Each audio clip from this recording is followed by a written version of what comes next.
A 10-year-old German Shepherd, locked inside a shelter, wouldn't stop crying. He refused to eat, ignored everyone, and seemed to have lost the will to live. For him, everything was over. But then, one day, something happened. A familiar voice echoed through the shelter. His eyes widened, his heart raced. What happened next left everyone in tears. You won't believe this heartwarming reunion. Stay until the end and get ready for a story that will touch your soul. The shelter was filled with noise, barking, whimpering, the occasional sound of metal gates clanking as volunteers moved from kennel to kennel. But in one corner, inside a dimly lit cage, a 10-year-old German Shepherd named Sarge lay curled up, motionless. He didn't bark, he didn't react. He just cried. For days, Sarge had been like this. The workers at the shelter had seen dogs struggle with abandonment before, but this was different. Sarge wasn't just adjusting, he was breaking. His deep, mournful whines echoed through the hallways, a sound so full of sadness that even the most hardened staff members found it difficult to walk past his kennel without feeling a lump in their throats. Sarah Thompson, one of the shelter workers, crouched beside his cage, her expression filled with concern. "Hey, buddy," she said softly, sliding a small bowl of fresh food under the gate. "I know it's hard, but you have to eat something." Sarge didn't move. He barely lifted his head to acknowledge her presence. His ears, once alert and proud, were drooped low, and his dark brown eyes, once filled with intelligence and strength, looked distant, empty. His black and tan coat, though still thick, had lost its shine. He was shutting down. Sarah sighed, running a hand through her tied-back brown hair. She had been working with rescue dogs for years, but there was something about Sarge's sadness that hit her differently. It wasn't just fear or confusion, it was pure grief. She stood up and turned to Michael Evans, the shelter's veterinarian, who was checking the clipboard by the door. "I don't know how much longer he can go without eating," she whispered, concern heavy in her voice. Michael, a tall man in his 40s with a serious but kind demeanor, exhaled sharply. "He's losing weight fast. If he doesn't start eating soon, we might have to intervene." Sarah clenched her jaw. She knew what that meant. If Sarge gave up completely, they would have to force-feed him to keep him alive. And in cases like this, dogs sometimes refuse to recover at all. She looked back at him. Why had no one come for him? Who had left him here? Sarge hadn't always been alone. For 10 years, he had lived with David Carter, a retired 67-year-old veteran who had raised him from a puppy.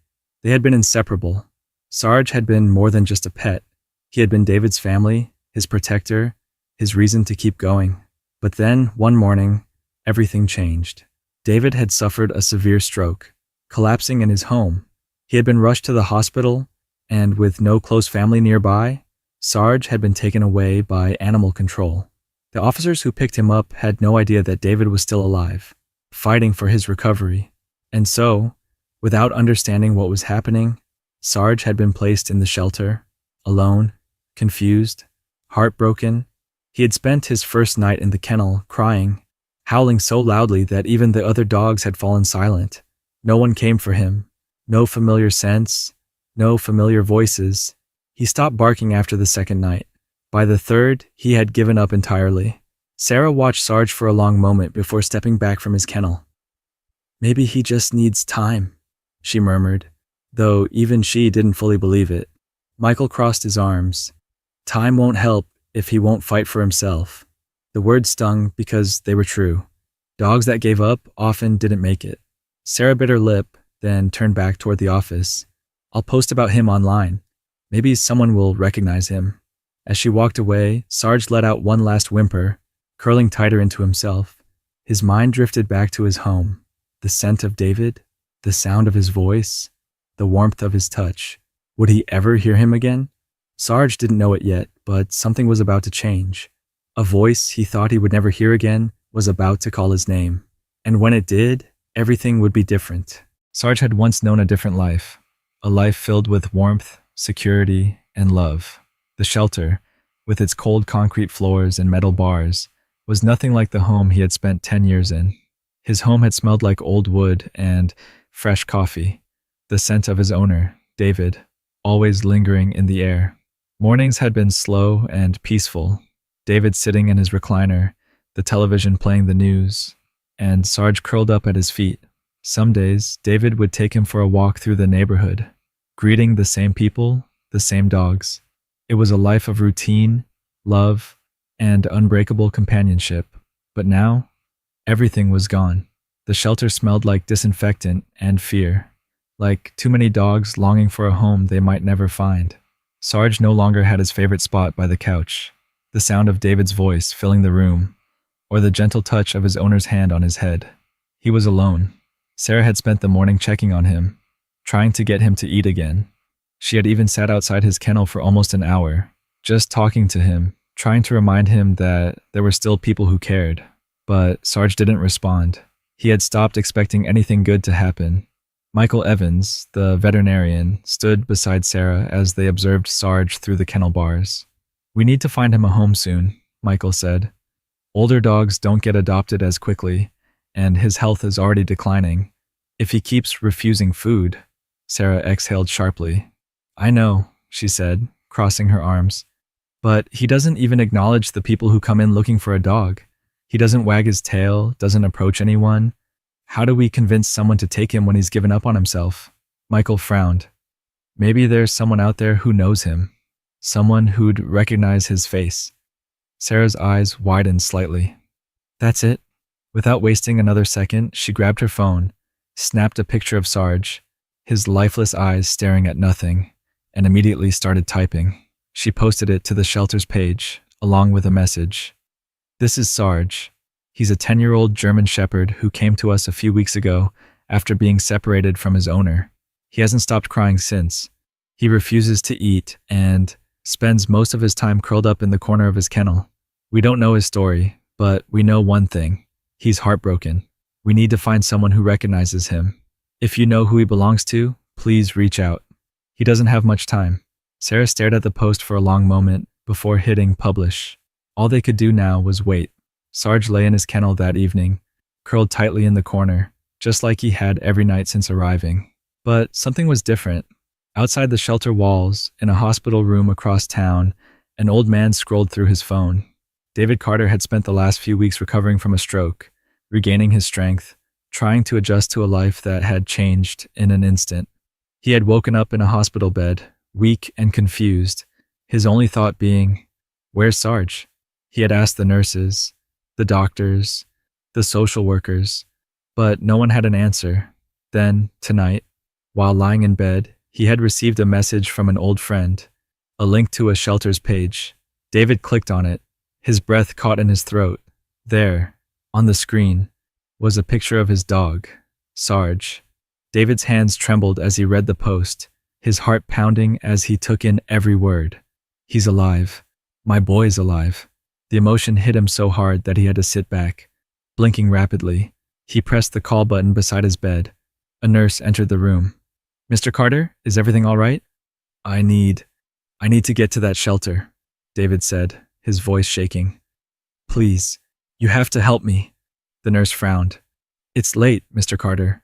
Are you feeling okay?" David grabbed his phone, turning the screen toward her. "That's my dog," he said, his voice breaking.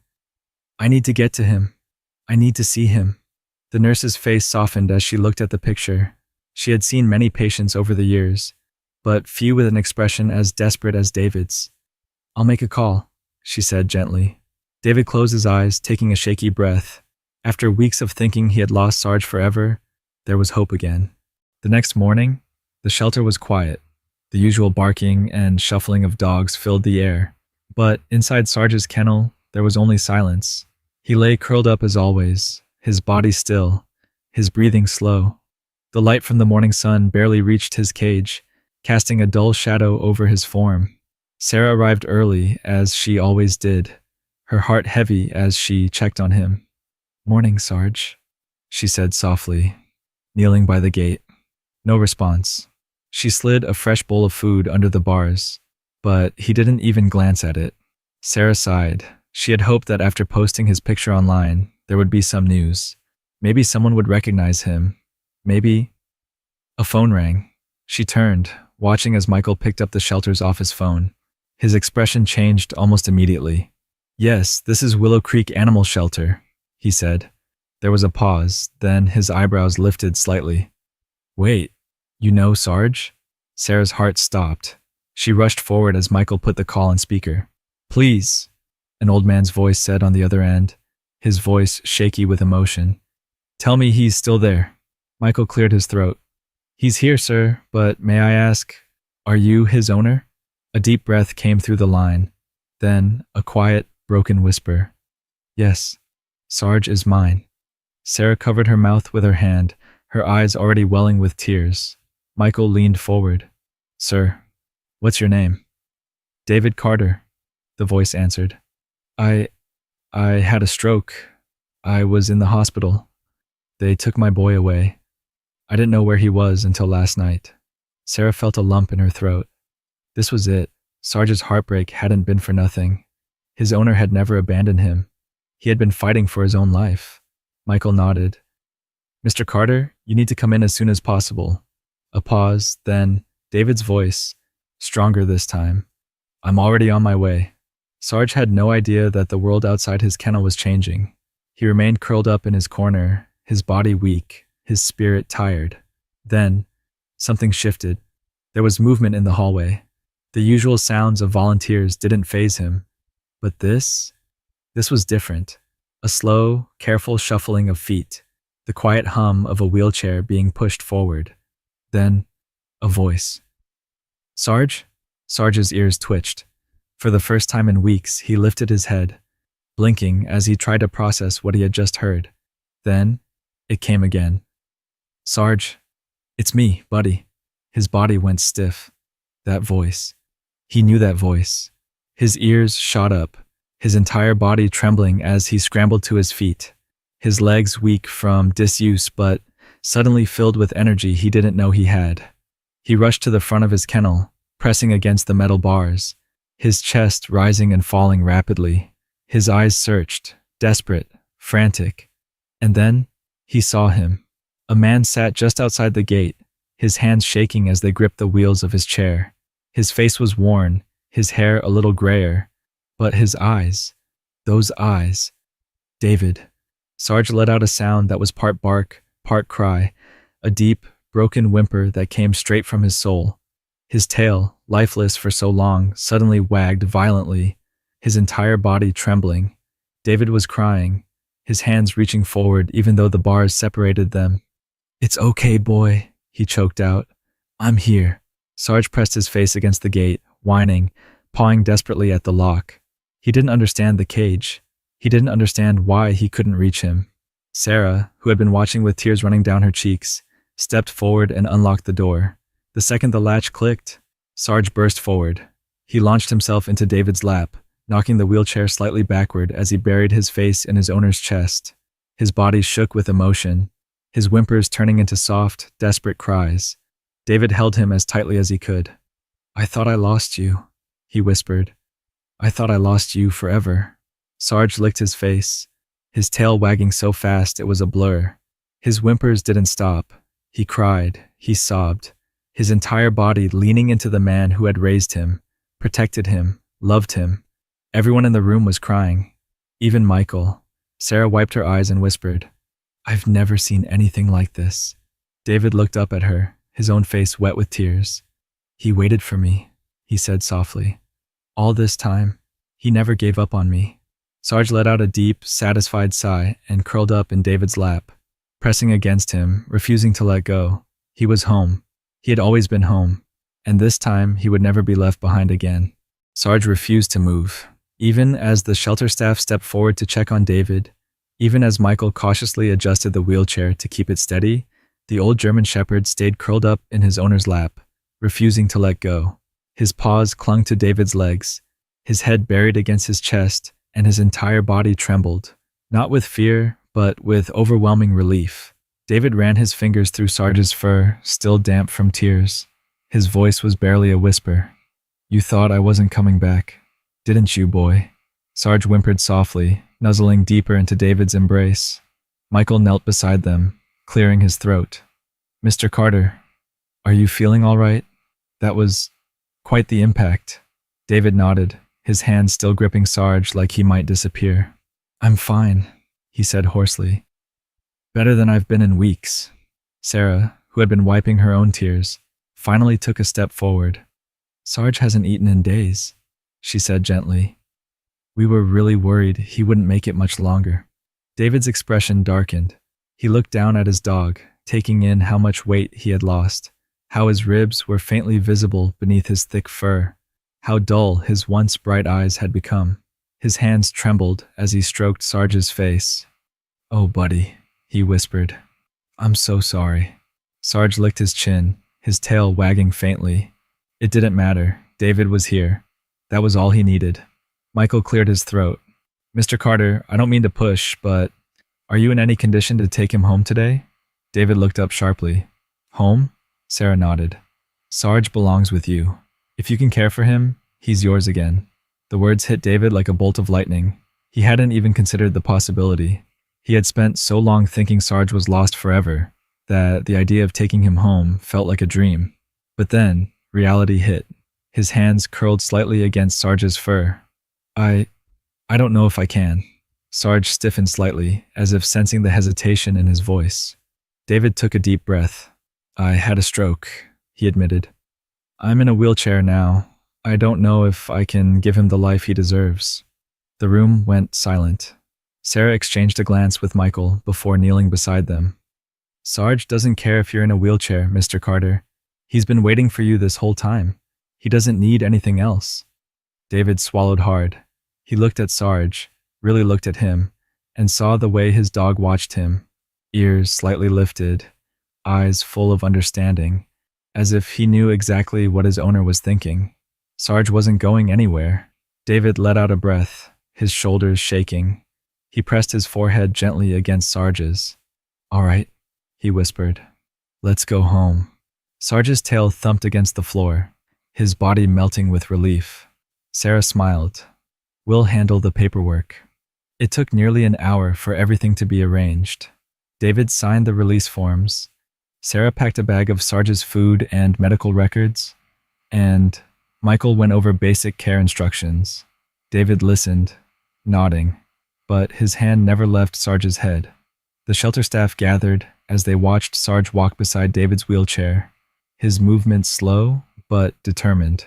The German Shepherd stayed close, pressing against his owner's side, as if making sure this was real.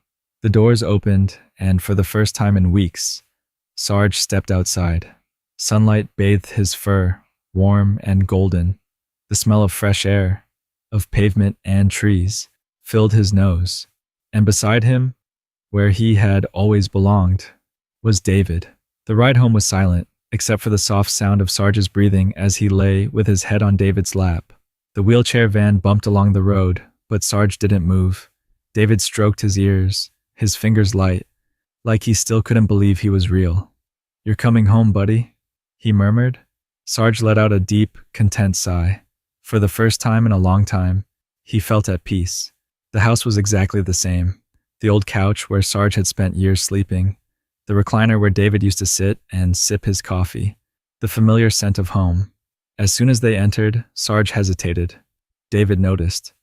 "What's wrong, boy?" Sarge sniffed the air. Something felt different. The house was the same, but it smelled faintly of emptiness. David swallowed. "Yeah, it's been quiet without you." Sarge stepped forward, his paws clicking against the floor, moving slowly from room to room. He sniffed his old blanket, his food bowl, the corner where his bed used to be. Then, finally, he turned back to David. His ears perked, his tail wagging just slightly. This was home. He knew it now. David let out a shaky laugh. "Yeah, buddy, we're back." Sarge walked over and rested his head on David's lap. This time, he wasn't afraid. The first night back home was quiet. David sat in his recliner, the soft hum of the television filling the room. The lights were dim, casting a warm glow over the familiar space. Everything felt the same, except for the heavy weight of time. His hands rested on Sarge's fur. The old German Shepherd lay at his feet, his breathing slow and steady. For the first time in weeks, he was home. David sighed, adjusting himself in his wheelchair. "I bet you thought I forgot about you, huh?"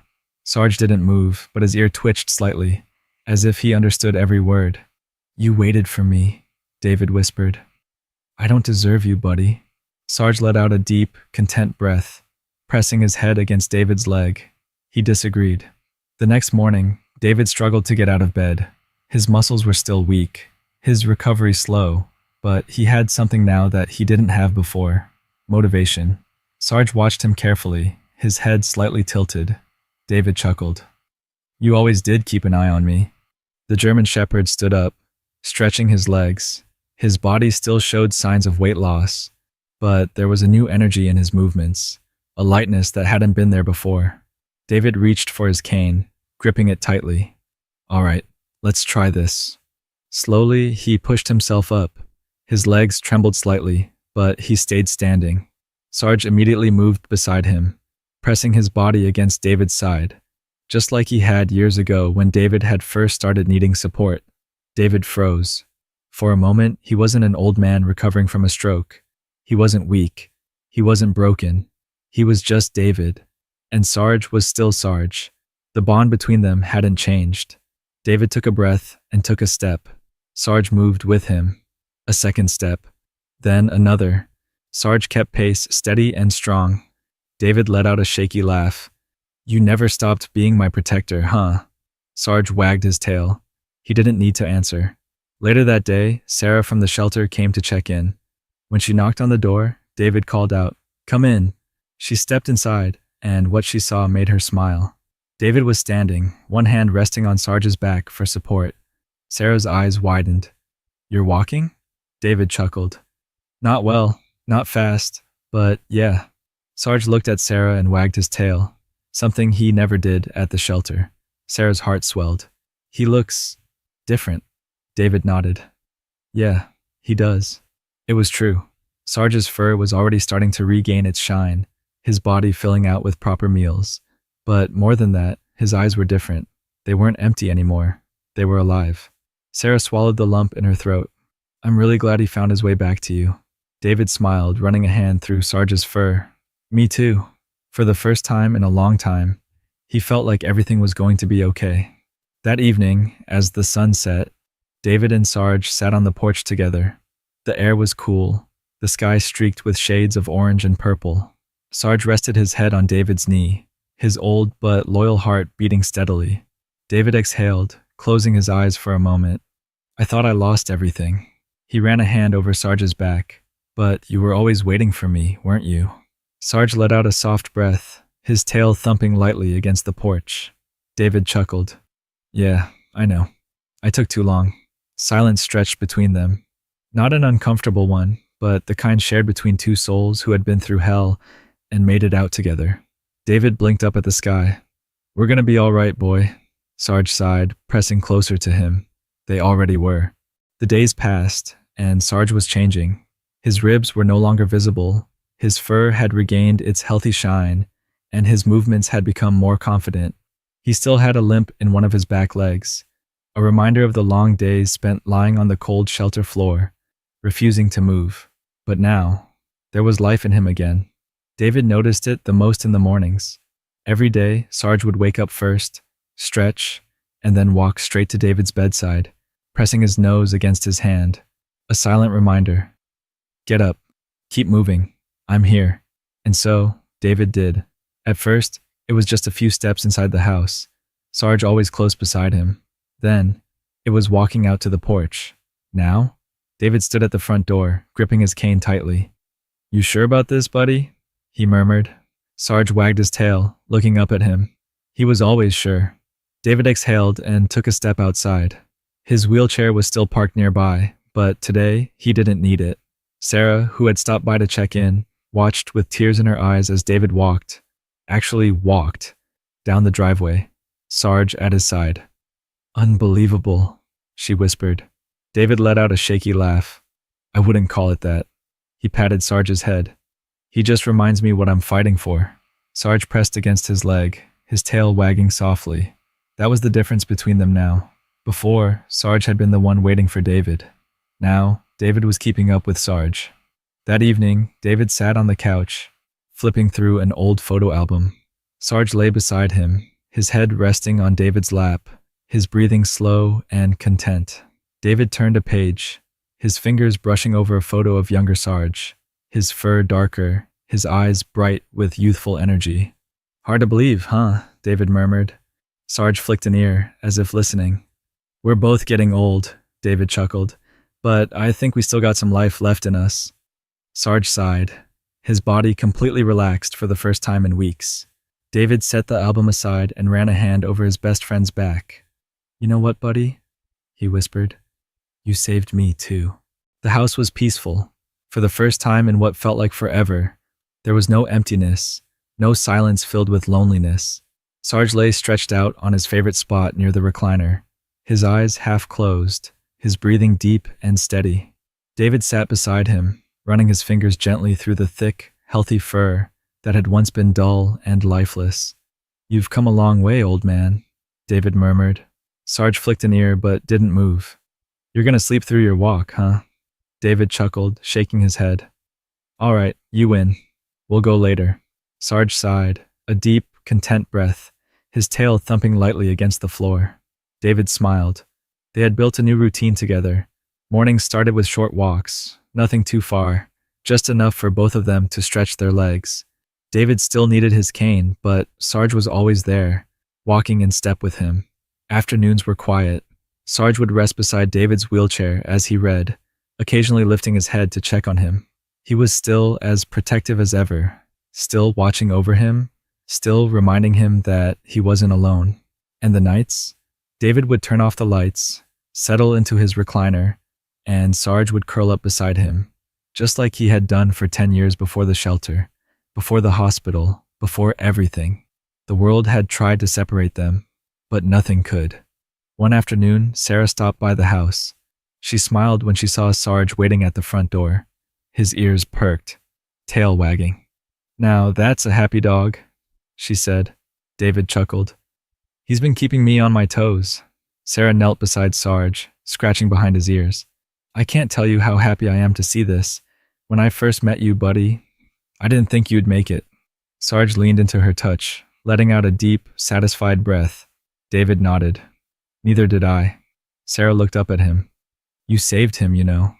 David exhaled. No, Sarah. He saved me. The months passed. Sarge's fur grew even healthier, his eyes brighter. He still had some stiffness in his legs. He was an old dog, after all, but he was happy. David, too, had changed. His strength had returned. He could walk farther, stand longer, even leave the wheelchair behind for most of the day. It wasn't just the therapy. It wasn't just the medication. It was Sarge. Because every time David felt like giving up, Sarge was there, his loyal eyes watching, waiting, reminding him why he needed to keep going. They had healed together. One evening, David sat on the porch, watching the sunset. Sarge was beside him, head resting on David's knee, eyes half closed. The sky was painted in shades of orange and pink, the air cool and crisp. David ran his fingers through Sarge's fur. We did all right, huh? Sarge's tail wagged lazily. David leaned back, looking at the sky. I don't know how much time we have left, buddy, but whatever time we get, I'm glad we have it together. Sarge sighed, a long, slow breath, completely at peace. David smiled. They had lost everything once, but they had found each other again, and that was all that mattered. Sarge and David lost everything, but their bond was stronger than time, distance, or hardship. In the end, they found their way back to each other, and that was all that mattered. If this story touched your heart, don't forget to like, subscribe, and share. Let's spread more stories of loyalty, love, and second chances.